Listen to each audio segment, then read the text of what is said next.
Salut tout le monde, j'espère que vous allez tous très bien et que vous êtes prêts pour une nouvelle affaire criminelle. Et en cette période d'Halloween, je tenais à vous parler de cette affaire absolument terrible qui a justement eu lieu durant la nuit d'Halloween, durant l'année 2004 aux États-Unis. J'ai hâte de vous faire découvrir cela, mais avant que l'on entre plus en détail dans notre affaire du jour, je tiens à vous parler de notre sponsor qui n'est autre que Shadows.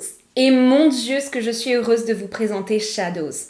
Pour ceux qui ne connaissent pas encore, sachez qu'il s'agit là d'une plateforme de streaming basée sur les films d'horreur. Vous allez pouvoir choisir parmi pas moins de 450 films différents qui ont tous été sélectionnés avec précision par des passionnés d'horreur. Mais on le sait, il existe énormément de sous-genres à l'horreur. Et sur Shadows, vous allez pouvoir retrouver tous ces genres différents. Vous avez donc aussi bien des films d'horreur que des thrillers, des films fantastiques, de science-fiction, des documentaires et j'en passe. Et ce que je peux vous dire, c'est qu'ils ont une sélection incroyable de films 100% inédits. J'étais vraiment étonnée parce qu'étant une grande fan d'horreur, je pensais avoir pratiquement tout vu. Et non, ils ont réussi à me surprendre avec une immense sélection de films qui m'étaient totalement inédits. Vous avez donc à votre disposition toutes sortes de films venant de pays et d'époques totalement différentes. Et cela en HD depuis tous vos écrans. Shadows est disponible depuis l'App Store, Google Play, Chromecast, AirPlay, Molotov TV, Android TV, Apple TV, Prime Video et Orange. Et en plus de cela, l'abonnement à Shadows est très abordable. Vous avez le choix entre un abonnement mensuel de seulement 4,99€ ou un abonnement annuel de 49€. Et grâce au code Megan Morgan, vous allez aujourd'hui recevoir un mois offert. C'est donc maintenant à votre tour de découvrir Shadows. Et lorsque vous aurez téléchargé l'application, n'hésitez pas à revenir dans les commentaires pour me dire quel film vous avez le plus aimé sur la plateforme. En ce qui me concerne, j'ai déjà repéré une dizaine de films sur la plateforme que j'ai mis de côté pour regarder durant le mois d'octobre. Je vous laisse le lien pour accéder à Shadows dans la barre de description de cette vidéo. Un immense merci à Shadows d'avoir rendu cette vidéo possible et je vous laisse maintenant vous installer bien confortablement car on va commencer.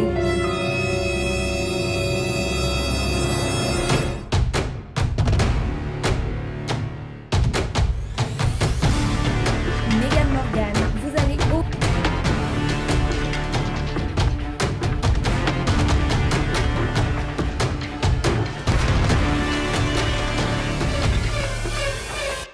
Notre affaire du jour débute dans la ville de Napa, en Californie. Durant l'année 2004, Napa était encore une ville très calme et tranquille, connue notamment pour ses vignobles et où les gens se sentaient particulièrement en sécurité. De nombreuses personnes quittaient justement Los Angeles à cause de son haut taux de criminalité pour se réfugier à Napa qui n'était pas très loin et qui était bien plus calme et tranquille, en plus d'offrir des paysages absolument remarquables. Pour vous donner un petit exemple d'à quel point la ville était tranquille, sachez que la plupart des habitants du coin ne prenaient même pas la peine de verrouiller leur porte d'entrée et se promenaient en toute tranquillité même en plein milieu de la nuit sans avoir peur que quelque chose ne leur arrive. Et en 2004, cela faisait plus de 2 ans qu'aucun homicide n'avait eu lieu sur place, mais malheureusement le compteur était sur le point de retomber à zéro. Cette année-là, 3 jeunes femmes, toutes âgées de 26 ans, avaient aménagé ensemble dans une petite maison située sur une rue tranquille de Napa.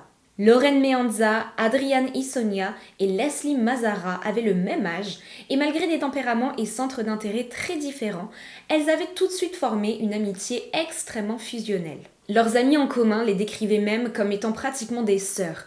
C'était comme si elles avaient grandi ensemble toute leur vie et se connaissaient par cœur, alors que pas du tout, elles venaient tout juste de se rencontrer. Lauren Meanza était une personne très calme, réservée et studieuse. Adrienne est de son côté beaucoup plus extravertie que sa colocataire. Elle sort assez régulièrement, adore faire la fête et passer du temps avec ses amis, et est aussi très athlétique. Elle pratique notamment le volleyball quotidiennement. Elle avait grandi au sein d'une famille très aimante et savait pertinemment ce que cela faisait que de vivre entourée de filles, car elle avait une sœur aînée ainsi qu'une sœur cadette. Leslie avait, elle, une personnalité très différente de celle de ses amies, car elle n'était pas très branchée sport, elle était plutôt coquette et adorait prendre soin d'elle. Elle avait d'ailleurs par le passé participé à des concours de Miss qu'elle avait gagnés à certaines occasions et adorait être constamment entourée de ses proches. En plus d'avoir des personnalités à l'opposé l'une de l'autre, les 3 filles travaillaient dans des domaines complètement différents. Adrienne se trouvait être assistante ingénieure au sein du district sanitaire de la ville de Napa. Lorraine, de son côté, avait un diplôme en sciences politiques et pratiquait à côté de cela, elle aussi, le volleyball, de même que le football qu'elle enseignait sur son temps libre.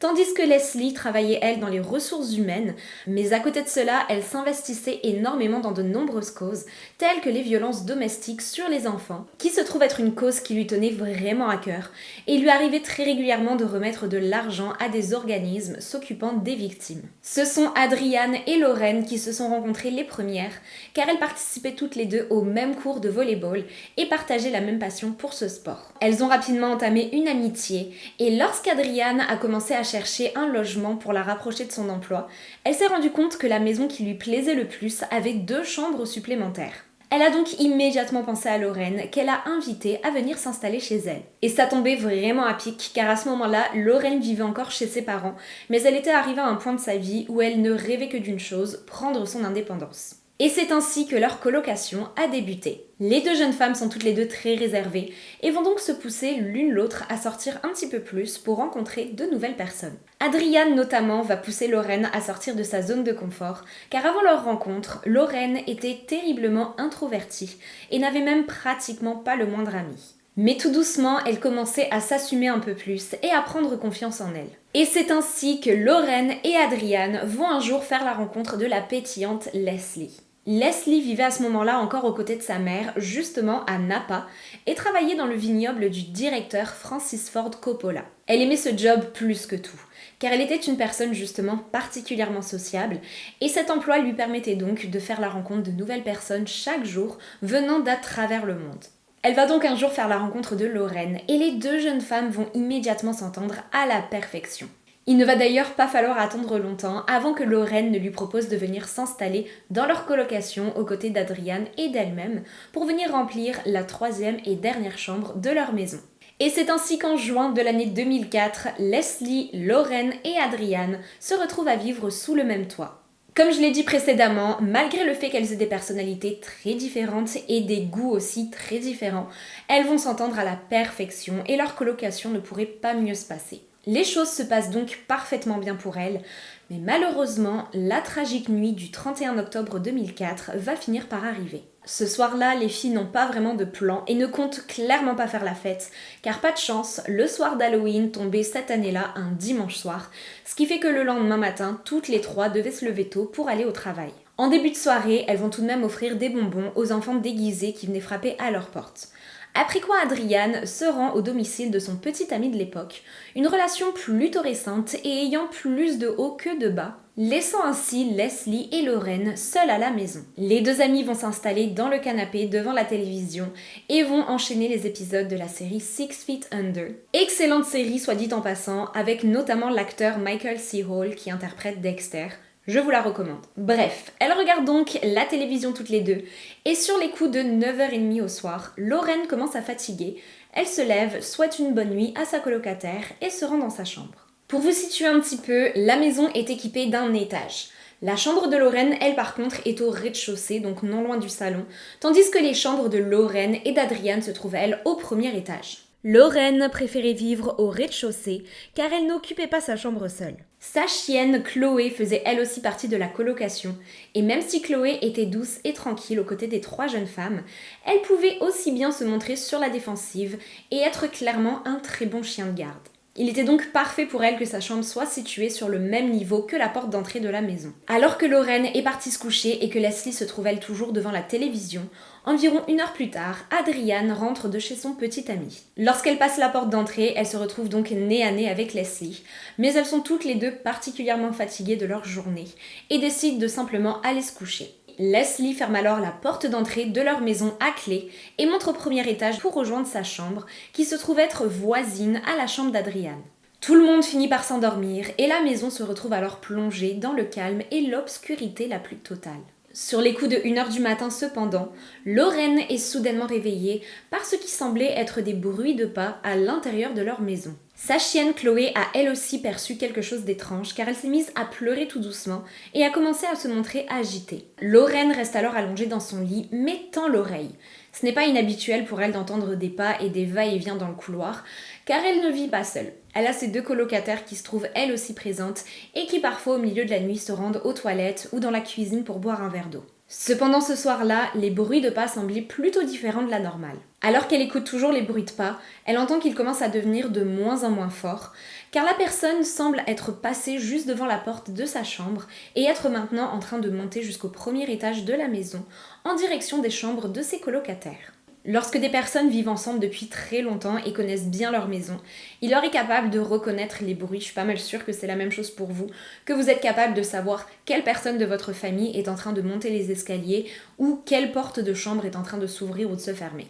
Ben là, c'est un petit peu la même chose. Une fois que l'individu est arrivé en haut, elle est capable de reconnaître le bruit de la porte de la chambre d'Adriane s'ouvrir et se refermer. Lorraine reste alors alerte, mais tente tout de même de rationaliser la situation. Elle se rassure en se disant qu'il s'agit peut-être là du petit ami d'Adriane avec qui elle l'était quelques heures plus tôt, qui est venu lui faire une surprise et la rejoindre.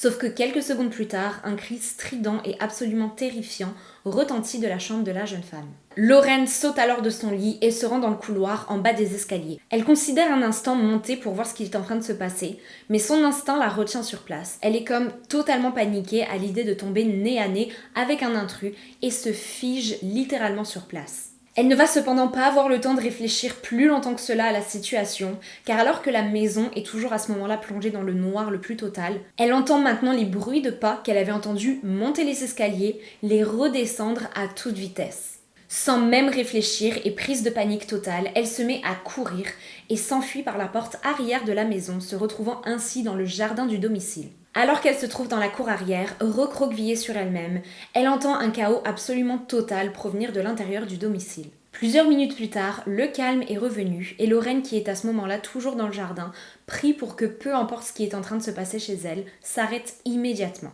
Elle prend finalement le courage de rentrer dans la maison et tout en avançant sur la pointe des pieds, se dirige dans le couloir d'entrée. C'est alors qu'elle réalise que la porte d'entrée qu'elle avait pris soin de verrouiller avant d'aller se coucher était toujours bel et bien verrouillée. Ce qui veut dire que si quelqu'un s'est bel et bien introduit dans la maison, il ne l'a pas fait par la porte d'entrée, mais est rentré d'un autre moyen. Alors qu'elle est toujours située en bas des escaliers, elle appelle le nom de ses colocataires et seule Adriane lui répond d'une voix particulièrement faible. Et lorsque Lorraine lui demande si tout va bien, Adriane lui répond que non et lui demande d'appeler les secours aussi vite que possible. Lorraine lui assure alors qu'elle va contacter les secours, mais demande une fois de plus à Leslie de bien vouloir lui répondre lorsqu'elle l'appelle. Une fois de plus cependant, le silence est total. Lorraine se met alors à paniquer d'autant plus, car elle ne comprend pas pourquoi Leslie ne lui répond pas. Il est impossible qu'elle soit encore endormie après toutes les commotions qui viennent d'avoir lieu dans la maison. Il y a donc deux options qui sont possibles. Soit elle est tout comme Lorraine, morte de peur dans un coin de sa chambre et n'ose pas en sortir, soit il lui est arrivé quelque chose, ce que Lorraine redoute le plus. Lorraine trouve finalement le courage de monter au premier étage et se rend jusque dans la chambre d'Adriane. Lorsqu'elle ouvre la porte de la chambre, elle découvre Adriane allongée en boule sur le sol dans une flaque de son propre sang. Elle saigne abondamment et est recroquevillée sur elle-même, mais Lorraine est totalement incapable de voir d'où proviennent ses plaies. Ce qui va cependant énormément rassurer Lorraine, c'est qu'Adriane est à ce moment-là toujours en vie. Elle va cependant détourner son regard d'Adriane de seulement quelques mètres et découvrir le corps de Leslie, allongé sur le ventre, le visage à même le sol, en plein milieu de cette énorme flaque de sang qui semble littéralement aller du corps d'Adriane à celui de Leslie. C'est à ce moment-là que Lorraine réalise la gravité de la situation. Elle redescend immédiatement aussi vite que possible pour attraper son téléphone portable, sort en courant de la maison avec son chien et monte à bord de son véhicule. Elle est littéralement pétrifiée à l'idée que l'individu responsable de ce massacre ne se trouve toujours à l'intérieur de la maison ou tout simplement dans les alentours de la maison et ne tente de revenir pour s'attaquer à elle. Lorraine prend alors la route et tourne littéralement en rond dans son pâté de maison tout en contactant les secours pour les informer que Leslie et Adriane ont besoin d'aide aussi vite que possible. Et quelques minutes plus tard, lorsque les secours arrivent, ils se retrouvent donc nez à nez face à cette scène de crime terriblement violente. Et malheureusement, à leur arrivée, ni Leslie ni Adriane ne respirent. Il est maintenant trop tard pour pouvoir faire quoi que ce soit pour leur sauver la vie. Elles ont été attaquées à coups de couteau et ont été poignardées des dizaines de fois, se vidant littéralement de leur sang en quelques minutes seulement. Ce que les policiers vont immédiatement remarquer, c'est que sur place, rien ne semble avoir été volé ou même déplacé. Il est donc pour eux certain qu'il ne s'agit pas là d'un cambriolage ayant mal tourné, mais plutôt bel et bien d'une attaque ciblée. Plusieurs indices vont être découverts, notamment une fenêtre brisée au rez-de-chaussée par laquelle l'intrus se serait probablement infiltré, de même que des gouttes de sang juste devant cette fameuse fenêtre et 2 mégots de cigarettes retrouvés à 2 endroits différents à l'extérieur de la maison. Les indices sont immédiatement envoyés dans un laboratoire pour être étudiés, et pendant ce temps, les policiers continuent leur enquête en questionnant absolument tous les voisins des 3 filles, pour voir si quelqu'un a peut-être vu quelque chose. Vu qu'il s'agissait de la nuit d'Halloween, il était tout à fait possible que certains voisins se trouvaient encore dehors au moment de l'attaque et ont peut-être aperçu l'individu. Mais ils ne vont malheureusement pas avoir beaucoup de chance de ce côté-là, car absolument personne n'est capable de les aider. Les habitants de Napa sont totalement sous le choc de cette attaque vicieuse et violente. Ils n'ont clairement pas l'habitude que ce genre de crime se produise dans les environs, et ce qui est vraiment admirable, c'est qu'une très grande partie de la communauté va rassembler leurs efforts pour faire en sorte d'aider les policiers aussi bien que possible. Ils vont d'ailleurs tous se porter volontaires pour effectuer des tests ADN pour s'assurer que leur ADN ne corresponde pas avec celui retrouvé sur la scène de crime et être sûr que le coupable n'est pas parmi eux. Ce genre de test prend cependant très longtemps, et pendant que les laboratoires sont en train de les effectuer, les policiers de leur côté continuent leur enquête. Ils n'ont cependant pas la moindre piste à suivre, et la seule témoin qu'ils puissent questionner à ce moment-là se trouve être Lorraine, qui est en état de choc. Mais lorsqu'ils la questionnent, Lorraine leur assure que ni Leslie ni Adriane n'avaient d'ennemis connus ou de problèmes. Elles étaient toutes les deux très aimées et vivaient une vie plutôt tranquille, sans embêter personne. La théorie des policiers, cependant, serait que Leslie était visée par cette attaque. Et cela pour 2 raisons toutes simples. Premièrement, les plaies sur le corps de la jeune femme étaient plus profondes et en plus grand nombre que celles retrouvées sur le corps d'Adriane, démontrant ainsi que l'agresseur s'était réellement acharné sur elle, ne lui laissant aucune chance de survivre. Car même si Adriane avait elle aussi été très violemment attaquée, ses plaies étaient moins profondes et il lui a fallu d'ailleurs plusieurs minutes avant de ne succomber de ses blessures, ce qui signifie que si elle avait été prise en charge par des médecins plus rapidement, peut-être même aurait-elle survécu. Tandis que la pauvre Leslie a elle immédiatement perdu la vie, peut-être même avant que l'agresseur ne s'attaque à Adriane. Et deuxièmement, le corps de Leslie a été retrouvé à l'intérieur de la chambre d'Adriane. Or, lorsque Lorraine et Adriane sont allées se coucher, à ce moment-là, Leslie se trouvait déjà dans sa propre chambre, endormie. Le fait qu'elle ait été retrouvée dans la chambre voisine indique potentiellement que le tueur s'est en premier lieu rendu dans la chambre de Leslie pour l'agresser et que la jeune femme s'est précipitée alors dans la pièce voisine, espérant qu'Adriane puisse l'aider à se défendre. Et si cette théorie s'avère vraie et que le tueur s'est effectivement immédiatement rendu jusqu'à la chambre de Leslie dans le but de l'attaquer, alors cela voudrait dire que ce dernier savait pertinemment laquelle des portes menait à la chambre de la jeune femme parmi les 5 pièces de la maison, ce qui ne peut signifier qu'une seule chose. Le tueur était familier avec la maison, car il s'y était très probablement rendu par le passé, ce qui voudrait dire que l'assassin fait partie des proches des 3 jeunes femmes. Lorraine, de son côté, vit terriblement cette situation, comme vous pouvez tout à fait l'imaginer. Il lui est inconcevable pour elle d'imaginer avoir survécu à une attaque aussi violente que celle-ci, et surtout d'avoir perdu ses 2 meilleures amies en l'espace de quelques secondes seulement. Ce qui va aussi énormément la travailler est de ne pas connaître la raison derrière cette terrible attaque. Elle ne cesse de se demander si elle n'était pas supposée être la 3e victime ce soir-là, et si l'assassin n'attend pas le moment propice pour s'occuper de son sort et pour l'éliminer à son tour. Mais en plus de la crainte, elle vit dans le regret et ne cesse de se repasser en boucle cette fameuse soirée dans sa tête, en se demandant comment les choses se seraient passées si elle avait réagi différemment. Et elle se dit que si au lieu de prendre la fuite et d'aller se cacher dans le jardin, elle avait affronté l'assassin, alors elle aurait été capable de le reconnaître. Elle s'en veut terriblement de voir les jours défiler sans que la moindre justice ne soit faite pour Leslie et Adriane, et a au fond d'elle l'impression d'être responsable de tout ce qui est en train de se passer. Les premiers suspects lors de ce genre d'affaires se trouvent être les partenaires des victimes, et celle-ci ne va pas échapper à la règle, car la première question que les policiers vont poser à Lorraine est de savoir si Leslie et Adriane étaient en couple au moment de leur meurtre. Lorraine explique alors qu'Adriane était effectivement dans cette relation un peu compliquée avec un garçon du nom de Christian, qu'elle était justement allée voir durant quelques heures cette même soirée.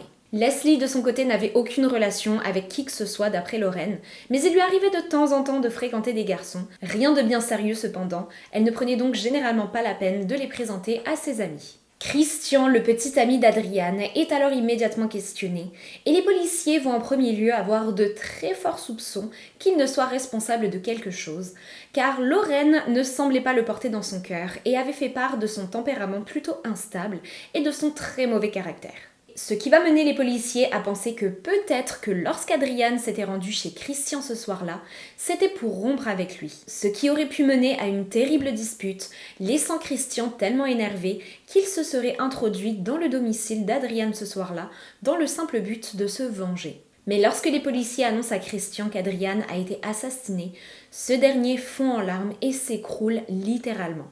Il dit immédiatement aux policiers qu'il n'aurait jamais commis un acte tel que celui-là, car même si sa relation avec Adriane n'était pas parfaite, il tenait énormément à elle et il ne lui aurait jamais fait de mal. Des tests ADN vont alors avoir lieu pour vérifier si l'ADN de Christian ainsi que celui retrouvé sur la scène de crime se trouvent être les mêmes, mais non, ils ne sont pas compatibles. Christian est donc immédiatement éliminé de la liste des suspects. Il va d'ailleurs à la suite de cela se montrer extrêmement coopératif avec les policiers et leur offrir son aide tout au long de l'enquête. Plusieurs hommes ayant fréquenté Leslie sont eux aussi interrogés et leurs ADN sont comparés à celui du tueur. Mais tout comme Christian, ils ne correspondent pas. Le temps passe et malheureusement aucun détail supplémentaire permettant de faire avancer l'affaire n'est découvert. Les proches de Leslie et d'Adriane organisent des veillées en leur honneur ainsi que plusieurs soirées. Et Lily, une très bonne amie d'Adriane, si ce n'est d'ailleurs sa meilleure amie, se montre très présente et passe une majeure partie de son temps aux côtés de la famille d'Adriane justement, qui a un mal fou à se remettre de la perte de la jeune femme, ce qui est tout à fait imaginable. Lily était supposée se marier à Hawaï à la fin du mois d'octobre de l'année 2004, mais suite à de nombreuses disputes avec son futur mari, elle avait à la dernière minute décidé de tout simplement tout annuler. Bien sûr, Adriane était invitée à cet événement et se trouvait même être la demoiselle d'honneur de Lily pour son grand jour. Mais finalement, le mariage ayant été annulé, elle s'est retrouvée chez elle le soir d'Halloween de cette année et on sait tous ce qui est arrivé ensuite. Lily ne peut s'empêcher d'y penser et de se dire que si elle s'était bel et bien mariée cet automne-là, alors rien de cela ne serait arrivé. Et au lieu d'être en train de se recueillir sur la tombe de sa meilleure amie, elle serait à ses côtés à Hawaï en ce moment même, en train de faire la fête et de s'amuser. À ce moment-là, Lily et son petit ami étaient ensemble depuis environ 9 ans, et autant dire qu'en 9 ans, ils avaient eu plus de bas que de hauts. Ils ne cessaient de se disputer et bien souvent Lily se retrouvait chez Adriane pour se confier sur ses problèmes de couple et se sentir soutenue. Car même si Lily et Adriane ne se connaissaient que depuis 2-3 ans, elles avaient tout de suite formé un lien très fort et étaient devenues très proches. Et ce qui est d'autant plus triste, c'est que 10 ans auparavant, soit lorsqu'elle avait 16 ans, Adriane avait échappé à la mort de très peu. Elle s'était retrouvée dans un terrible accident de voiture lors duquel sa tête a violemment frappé le sol. Les médecins n'auraient jamais pensé qu'elle soit capable de se remettre d'un accident aussi violent, mais après plusieurs mois d'hospitalisation et quelques lésions cérébrales qui vont par miracle se résorber d'elles-mêmes, elle va être capable de reprendre le cours d'une vie totalement normale. Et c'est durant l'année 2004, quelques mois seulement avant sa mort, que Adriane avait justement célébré les 10 ans de son accident traumatisant et avait à ce moment-là remercié le ciel d'être toujours en vie et en pleine santé. À ce moment-là, absolument personne n'aurait imaginé se retrouver à son enterrement, quelques mois seulement plus tard. Finalement, le temps passe sans que le moindre indice supplémentaire ne soit découvert. À ce moment-là, toutes sortes de rumeurs commencent à voir le jour dans les médias. Certaines personnes sont persuadées qu'il s'agit là d'un tueur en série et que Leslie et Adriane étaient peut-être les premières victimes, mais que bien d'autres suivraient. D'autres pensaient que ceci était le résultat d'un trafic de drogue auquel les filles auraient été mêlées, ou encore même la mafia. Mais ce qui va faire le plus parler se trouve être le fait que Lorraine ait survécu. Beaucoup de personnes vont se mettre à penser que Lorraine est potentiellement impliquée dans la mort de ses colocataires, voire même en est la responsable. Ce qui va être absolument horrible à vivre pour Lorraine, qui vit déjà à ce moment-là une situation particulièrement stressante, mais qui va à cause de cela se renfermer de plus en plus sur elle-même, jusqu'à tomber dans une dépression très sévère. Mais heureusement, elle est entourée de ses proches qui la prennent sous son aile et qui tentent autant que possible de l'éloigner des médias et des personnes doutant de sa sincérité. Les policiers de leur côté ne sont pas prêts à fermer cette enquête avant de ne savoir ce qui s'est réellement passé. Ils vont donc repasser au travers de tous les indices récoltés sur la scène de crime. Et c'est alors qu'ils retrouvent les mégots de cigarettes retrouvés autour de la maison. Ils vont alors être capables de découvrir la marque de ces cigarettes, qui se trouve être des Camel Turkish Gold, un type de cigarette qui venait tout juste d'être lancé sur le marché américain et qui n'était entré dans l'état de la Californie que 4 mois avant les meurtres. Les policiers demandent alors à Lauren de bien vouloir réfléchir autant que possible pour tenter de se souvenir si des personnes de son entourage ou de l'entourage de ses colocataires achetaient cette marque de cigarettes. Elle y pense alors un long moment, mais aucun nom ne lui vient à l'esprit. Mais finalement, une illumination a lieu. Lorsque les 3 amis se sont installés ensemble, plusieurs de leurs proches leur étaient venus en aide lors du déménagement et avaient passé la journée avec elles. Et effectivement, Lauren se souvient d'une personne en particulier qui fumait, mais est incapable de savoir quel type exact de cigarette est-ce qu'il fumait. Mais en dehors de cet exact individu, aucun des amis des 3 filles, ni même l'une des 3 filles, ne fumait de cigarettes. Les policiers la remercient et tentent de poursuivre cette piste. Ils prennent alors en note le nom de l'individu que Lauren leur a donné et réalisent qu'ils se sont déjà entretenus avec lui. Il s'agit de Eric Koppel, le petit ami de Lily, la très bonne amie d'Adrian. Pratiquement 1 an a passé depuis le meurtre d'Adrian et de Leslie, car nous sommes maintenant au mois de septembre de l'année 2005. Et entre-temps, Lily et Eric se sont mariés. Les policiers tentent de contacter Eric en l'appelant sur son téléphone portable, mais le jeune homme ne va pas décrocher. Il laisse alors un message lui demandant de bien vouloir les rappeler aussi vite que possible, mais les jours passent sans que Eric ne rappelle jamais personne. Alors qu'ils attendent un retour de sa part, les officiers réalisent aussi qu'ils n'ont jamais pris la peine de demander un échantillon d'ADN à Eric pour le comparer à celui du tueur. Cela commence alors à les travailler et ils se disent de plus en plus que Eric ne les rappelle peut-être pas parce qu'il a des choses à se reprocher. Mais l'attente va être de courte durée car environ 1 semaine plus tard, soit à la fin du mois de septembre, Eric, accompagné de sa femme Lily ainsi que d'autres membres de sa famille, se présente de lui-même à la station de police. Les policiers sont alors surpris de le voir sur place alors qu'ils attendent son appel depuis plusieurs jours. D'autant plus qu'Eric va leur affirmer être là pour faire une confession. Il l'installe alors dans une salle d'interrogatoire et avant même que qui que ce soit n'ait le temps de lui poser une question, Eric avoue tout. Il confesse être bel et bien le responsable de la mort d'Adrian et de Leslie, et il savait qu'il finirait par se faire prendre dès l'instant où son ADN serait prélevé. Il préférait donc de lui-même tout admettre. Il confie alors avoir eu de terribles remords depuis les meurtres et avoir même tenté de sauter la vie. Il a avant cela écrit une lettre d'adieu adressée à plusieurs membres de sa famille, dans laquelle il avouait tout et décrivait avoir quelque chose de très sombre en lui et une envie de faire du mal depuis bien longtemps déjà, mais l'avoir laissé prendre le dessus sur lui pour la toute première fois, ce fameux soir d'Halloween 2004. Lorsque les proches d'Eric ont reçu la lettre, ils se sont immédiatement précipités au domicile du jeune homme pour le dissuader de faire quelque chose qu'il allait regretter et pour le persuader de se rendre de lui-même à la police. Ce que Eric a décidé de faire à la condition que ces derniers l'accompagnent sur place. Les policiers restent bouche bée face à cette révélation et lui demandent de bien vouloir leur donner le fil des événements survenus avant le meurtre. Eric explique alors s'être comme très souvent disputé avec Lily, et lors de leur dispute, le nom d'Adrian était ressorti. Lily et Adrian partageaient absolument tout, et il savait très bien qu'Adrian ne l'aimait pas particulièrement. Il était persuadé que lorsque sa petite amie et lui se disputaient, celle-ci allait trouver réconfort auprès d'Adrian, qui d'après lui devait lui conseiller de tout simplement laisser tomber Eric et de se trouver un autre petit ami. Il ne supportait pas l'idée que Lily puisse être influencée par une personne extérieure et avec le temps s'était mis à tenir Adrian responsable de tous ses problèmes de couple.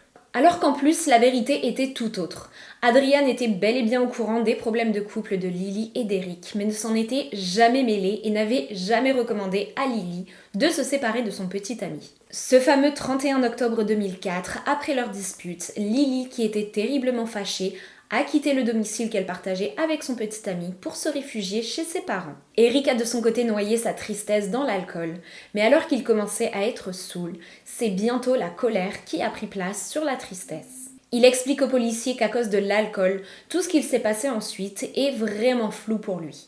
Il se souvient s'être rendu dans son garage et avoir cependant attrapé un couteau avant de prendre sa voiture et de se rendre en direction de chez Adrian. Une fois sur place, il a tourné en rond autour de la maison et a fumé 2 cigarettes comme pour se donner le courage de passer à l'acte avant de rentrer à l'intérieur de la maison par une fenêtre qui n'était pas correctement fermée. Son récit est à ce moment-là complètement flou. Il se souvient soudainement être en train de se débattre contre une jeune femme qu'il pense être Adrian mais qui aurait tout aussi bien pu être Leslie. Il explique ensuite avoir totalement paniqué lorsqu'il a entendu un cri et avoir tout simplement pris la fuite, n'ayant pas la moindre conscience ni la moindre idée de ce qui s'était passé entre le moment où il était rentré dans la maison et le moment où il en est sorti. Il serait ensuite monté à bord de son véhicule qu'il avait garé sur la même rue mais un petit peu plus bas pour ne pas attirer les soupçons. Une fois chez lui, Eric aurait allumé un feu dans lequel il aurait jeté toutes les preuves de son crime, allant de l'arme du crime aux vêtements qu'il portait ce jour-là, et ce dans le but de tout détruire. Les policiers ne perdent pas une minute et récoltent un échantillon de l'ADN d'Eric pour le comparer à celui retrouvé sur la scène de crime. Et lorsque les résultats arrivent, ils ne sont pas plus surpris que cela de voir qu'ils sont effectivement positifs, et que l'ADN d'Eric correspond à celui retrouvé sur les mégots de cigarettes. Lorraine est de son côté terriblement choquée de voir que le responsable de cette attaque, l'ayant traumatisée, était une personne que ses amis et elle avaient volontiers invitée chez elle à plusieurs reprises et avec qui Adrian avait passé pas mal de temps. Eric est alors placé derrière les barreaux dans l'attente de son procès qui débute en janvier de l'année 2007. Le procès va être de plutôt courte durée car Eric va tenter de plaider la folie, ce que le juge va immédiatement refuser. Son alibi ne tient pas la route. C'est plutôt pratique pour lui de dire qu'il se souvient de tout ce qui s'est passé avant et après le crime, mais que comme par hasard, tous les événements ayant eu lieu lorsqu'il se trouvait dans le domicile d'Adrian, de Lorraine et de Leslie sont totalement flous pour lui. Même si effectivement il ne se souvenait plus de l'attaque en elle-même, il a tout de même été assez lucide pour se débarrasser de toutes les preuves. Durant le procès, les familles d'Adrian et de Leslie vont elles aussi se présenter à la barre pour affronter la personne leur ayant enlevé leurs proches droit dans les yeux. Mais pas que, car Lily, la femme d'Eric, va elle aussi faire une brève apparition. Elle se présente à la barre et immédiatement prend parti pour Eric, affirmant qu'elle le croyait quand il disait qu'il n'était pas lucide lors de l'attaque et que de toute façon commettre un acte tel que celui-là ne lui ressemblait pas du tout. Et elle ajoute que ce qu'il a fait ne change absolument rien à l'amour qu'elle a pour lui. Lorraine était elle aussi présente au procès et a dû faire face à Eric, ce qui a été extrêmement compliqué pour elle. Elle se sentait d'un côté finalement soulagée de savoir ce qu'il s'était passé ce soir-là, car dans sa tête tout était très trouble, et elle était rassurée que finalement son aveu lève toutes les suspicions que certains pouvaient avoir envers elle. À l'issue du procès, Eric Koppel reçoit comme sentence la prison à vie sans la moindre possibilité de libération conditionnelle. En commettant cet acte, il a détruit la vie de 2 jeunes femmes qui avaient encore à ce moment-là plein de choses à vivre, a traumatisé une 3e femme et a détruit son propre avenir car il ne risque pas de revoir la lumière du jour de sitôt. Et voilà qui conclut notre affaire du jour. Et mon Dieu, quelle affaire! Laissez-moi comme toujours vos avis en commentaire et j'ai bien hâte de savoir ce que vous pensez de Lily dans cette affaire. Est-ce que vous pensez qu'elle était au courant de tout cela depuis le début ou qu'elle n'avait pas la moindre idée que son mari était le responsable? Et n'oubliez pas, si vous avez apprécié cette vidéo, de laisser un petit j'aime, de vous abonner et d'activer la petite alarme pour être informé des futures publications de mes vidéos. Un immense merci encore à Shadows d'avoir sponsorisé notre vidéo du jour. Et n'oubliez pas de vous rendre dans le lien qui se trouve en description pour découvrir leur site et d'utiliser le code MEGANMORGAN pour obtenir un mois gratuit. Sur ce, je vous dis à très bientôt pour d'autres histoires toutes plus glauques les unes que les autres. Bye!